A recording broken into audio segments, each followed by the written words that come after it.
Hello everyone, our today topic is thrombopoiesis. In previous video, we covered hematopoiesis as well as erythropoiesis. So today we look forward on thrombopoiesis. Let's start the video. First of all, definition. Thrombopoiesis is a process formation or development of platelet from hematopoietic stem cell in bone marrow. इनका मतलब यह है कि thrombopoiesis क्या है, platelet की formation है, right. कहाँ से? हेमटोपोइटिक स्टेम सेल से। मेनली कहाँ पर होता है ये? बोन मैरो में। ओके, साइट्स क्या रहती है थ्रोम्बोपोइसिस की? प्राइमरी साइट तो बोन मैरो ही है, but during foetal life initially yolk sac, ये है yolk sac, right. Then carry forward liver and spleen, okay, और आगे बोन मैरो में तो फुल रहता ही है आगे। ओके, अब इसके प्लेटलेट्स के बेसिक्स क्या है? नॉर्मल काउंट जो है वो 1.5 लाख से 4 लाख तक रहता है पर microlitre of blood life span. और जो 1.5 लाख से 4 लाख है, इसके अगर क्लिनिकल कंडीशन रहती है, अगर लो हो जाए, हाई हो जाए, मतलब thrombocytopenia, thrombocytosis, okay, life span जो है वो 7 to 10 डेज का है। Function haemostasis, blood clotting and vascular repair. Non nucleated होता है, सेल फ्रेगमेंटेड है। Origin of platelet are derived from megakaryocyte from haematopoietic stem cell. अब इसकी स्टेजेस क्या रहती है? अब स्टेजेस से पहले मैं आपको एक इमेज दिखा देता हूँ। ये इसकी स्टेजेस है सारी, ओके। यहाँ पर हेमटोपोइटिक स्टेम सेल है और माइलॉइड सीरीज। इसमें हमने आरबीसी पढ़ लिया है, जो पूरी इसका एंड पॉइंट हमारा एरिथ्रोसाइट है, ये हमने पढ़ लिया है। अब हम पढ़ रहे हैं ये मेगा प्लेटलेट वाली सीरीज़, ओके। इसके बाद हम पढ़ेंगे ग्रैनुलोसाइट वाली सीरीज़, ओके, वो हमारी लास्ट होगी, इसी में ही कवर कर देंगे लिम्फोसाइट्स, ओके। सो ये ऐसे सीरीज़ है, इसी को ही हम आगे पढ़ने वाले हैं। So here it is haematopoietic stem cell. First हमारा जो होता है हेमटोपोइटिक स्टेम सेल होता है, कुछ ऐसा दिखता है, और इसका मेन काम क्या है?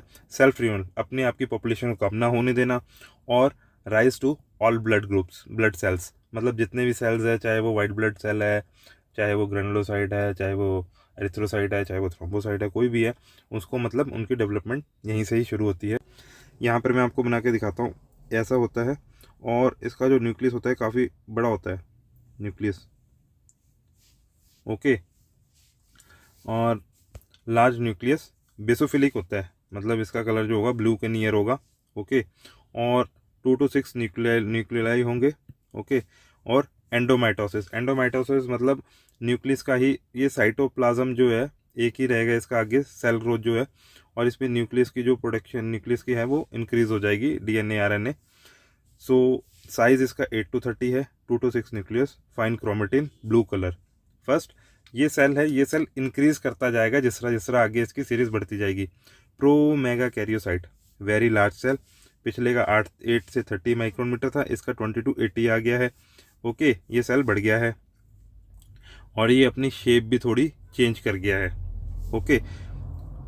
2 to 8 लोब्स, साइटोप्लाज्म इंक्रीज, मतलब जो इसका न्यूक्लियस वाला है, न्यूक्लियाई, वो यहाँ पर ही एक साइड ही रह जाएगा, और इसमें साइटोप्लाज्म इंक्रीज करता है, बेसोफिलिक ब्लू कलर हो जाता है।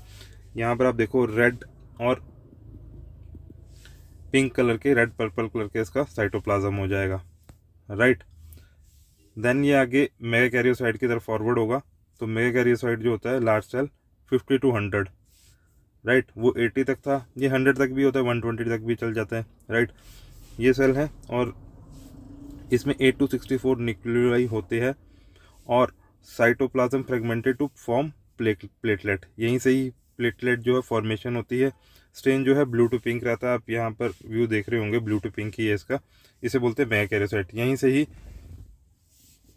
प्लेटलेट की जो फॉर्मेशन है, यहाँ पर आप देखिए, इसमें ये जो डॉट डॉट है ये प्लेटलेट से ही है, ओके।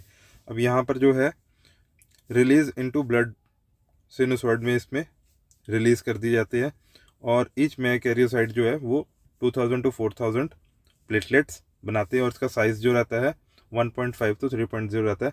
अब ये ब्लड स्ट्रीम में कैसे आता है, मैं आपको यहाँ पर व्यू दिखाता हूँ, ये रहा। ऐसे बोन मैरो में ये यहाँ से निकलते ही ये ऐसे मस्कुलर में जाके स्टिक हो जाते हैं, और यहाँ से ये प्लेटलेट ब्लड स्ट्रीम में रिलीज़ करती है, और ये है ब्लड स्ट्रीम का व्यू, और ऐसे ये इसमें प्लेटलेट फ्लो करते हैं ब्लड में, राइट। आरबीसी एंड प्लेटलेट दोनों ही आप देख सकते हैं। सो ऐसे हैं। और ये है माइक्रोस्कोपिक व्यू प्लेटलेट का। ओके,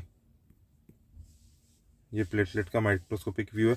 अब रेगुलेशन ऑफ थ्रोम्बोपाइसिस, अगर आपने एरिथ्रोपाइसिस पढ़ा होगा तो उसमें एरिथ्रोपाइसिस का रेगुलेशन था जिसमें एरिथ्रोपोइटीन के थ्रू होता था, इसमें थ्रोम्बोपोइटीन है। बेसिक सा फंडा क्या है कि लीवर और किडनी रिलीज करता है थ्रोम्बोपोइटीन। ओके, अगर तो डिक्रीज है तो थ्रोम्बोसाइटोपिनिया और हाई प्लाज्मा कंसंट्रेशन रहेगी थ्रोम्बोसाइटोपिनिया, ओके, थ्रोम्बोपोइटीन की। ओके, अगर तो इंक्रीज है तो उसे बोलेंगे थ्रोम्बोसाइटोसिस, ठीक है, उसमें क्या होगा, लो प्लाज्मा थ्रोम्बोपोइटीन। ओके, जब बोन मैरो को ही ये मैसेज आता है और यहाँ पर जब लो है तो इसको स्टडी करने के लिए सेल को बढ़ाया जाता है। अगर यहाँ पर ज़्यादा है तो यहाँ पर थ्रोम्बोपोइटीन आके उसको स्टडी करता है, मतलब कम डिक्रीज करेगा। ओके, एक्ट कहाँ पर करता है, मतलब कि अगर बढ़ाने हैं तो कहाँ से बढ़ाने हैं, कम करने हैं तो कहाँ से करने हैं, मतलब मेगाकैरियोसाइट के पास जाएगा और उसको मैसेज देगा कि अब यहाँ से जो प्लेटलेट फ्रेगमेंटेड प्लेटलेट है वो बढ़ाने हैं या कम करने हैं, यहीं से ही ये सारा रहता है। ओके, ये क्या इंक्रीज करता है, मेगाकैरियोसाइट के साइज को बढ़ाएगा और प्लेटलेट की प्रोडक्शन को बढ़ाएगा। अदर ग्रोथ फैक्टर जैसे इंटरल्यूकिन 3 है, ये एक्ट करेगा किस पे, मेगाकैरियोसाइट प्रोजेनेटर पे, ओके, क्लोनिफॉर्मिंग यूनिट, और हेमटोपोइटिक स्टेम सेल पे, यहीं से ही ये ग्रोथ कराता है। ओके, इंटरल्यूकिन 6 जो है वो रिएक्टिव है थ्रोम्बोसाइटोसिस के लिए, मतलब इंक्रीज करने के लिए। तो ये पहले थ्रोम्बोपोइटीन को बढ़ाएगा, राइट, वो लीवर के थ्रू, ओके, हाई प्लाज्मा, और वहीं से ही मैसेज आता है कि प्लेटलेट की प्रोडक्शन जो है बढ़ानी है, मतलब इनका लिंक है इन्हीं चीज़ों में। उसके बाद आता है इंटरल्यूकिन 11, मतलब ये स्टिमुलेट किसको करेगा, मेगाकैरियो पोइसिस, मतलब मेगाकैरियो जो साइट है उसको बढ़ाएगा। Promote the maturation of megakaryocyte, okay, तो ऑटोमेटिकली ही इंक्रीज हो जाएगा प्लेटलेट का काउंट। ओके, अब इसका मैकेनिज्म कैसे रहता है, प्लेटलेट का, प्लेटलेट फॉर्मेशन हो गया, ठीक है, प्लेटलेट बन गया ब्लड स्ट्रीम में। अब ये रहा, यहाँ पर है developing blood cell, okay, megakaryocyte ये रहा, ये है एंडोथेलियल सेल। ओके, अब यहाँ से ये प्लेटलेट जो है ब्लड स्ट्रीम में आते हैं। ओके, और ये अनदर व्यू है, अगर कहीं से डैमेज होता है, सपोज यहाँ पर डैमेज है वेन में कहीं पर भी, तो जितने भी ये प्लेटलेट आप देख रहे हो यहाँ पर वन व्हीलर फैक्टर यहाँ पर रिलीज होगा और वो मैसेज देता है प्लेटलेट को कि यहाँ पर आके एडिशन करो। ओके, सो यहाँ पर जो है कैल्शियम भी एक्टिवेट हो जाता है। ओके, और यहाँ पर जो है थ्रोम्बोसिस एग्रीगेशन एंड थ्रोम्बोसिस ऐसे प्लग बन जाता है। सो यही चीज़ यहाँ पर लिखी है, अभी मैं आपको बताता हूँ। सर्कुलेशन वही 7 to 10 डेज का इसका रहता है लाइफ, और ये है जो उनसे रिमूवल मैकेनिज्म, मतलब जिस तरह अगर सेल पुराना होता है तो उसके साथ क्या होगा, जब सेल पुराना हो जाता है तो एज्ड और damage platelet are detected. Okay, surface change, increase phosphatidyl serine, ये जो एंजाइम है ये प्लेटलेट में इंक्रीज हो जाता है, और रेटिकुलो एंडोथेलियल सिस्टम इसको, मतलब स्प्लीन और लीवर इसको क्लीन कर देता है, मतलब फेगोसाइट। फंक्शन ऑफ प्लेटलेट ये वही वाला है जो ऊपर आपको मैंने दिखाया, एडिशन, मतलब 1 विलीब्रेंट फैक्टर जब रिलीज होगा जहाँ पर वस्कुलर डैमेज हुआ है वहाँ पर जब रिलीज होगा एंडोथेलियम में, ओके, तो वो प्लेटलेट को अपनी तरफ अट्रैक्ट करता है, राइट।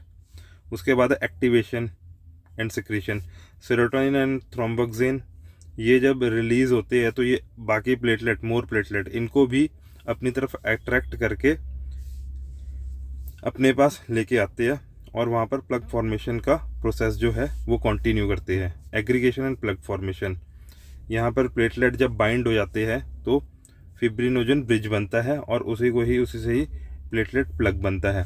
अब स्टोरेज एंड पूल, स्टोरेज मतलब कि प्लेटलेट आपके पास कैसे स्टोर्ड फॉर्म में भी रहते हैं। 30% ऑफ प्लेटलेट जो है स्प्लीन में रहते हैं, वो रिजर्व रहते हैं, जब ज़रूरत पड़ती है तो वो सर्कुलेशन में आ जाते हैं।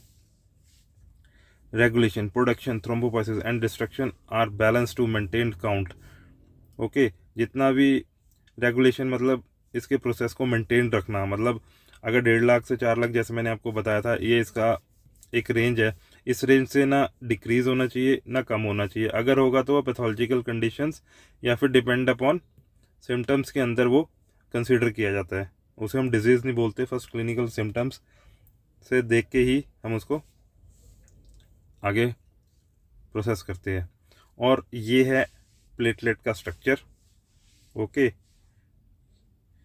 ये प्लेटलेट के स्ट्रक्चर को हम नेक्स्ट वीडियो में डिस्कस करेंगे, बट इसमें मैं इम्पोर्टेंट आपको बताता हूँ। ये प्लेटलेट है, ठीक है। और ये जो इसमें है ना ओपन कैनिकुलर सिस्टम, यहाँ से जो है वो एंजाइम रिलीज होते हैं जो ऊपर अपने पड़े थे, यहीं से रिलीज होते हैं और यहीं से ही अदर प्लेटलेट को भी मैसेजेस जाते हैं। जब प्लग फॉर्म करना है या एडिशन करना है तो यहीं से ही ये इसमें होते हैं 2-3, ठीक है, कैनालिकुलर सिस्टम। ओके, यहीं से ही होता है।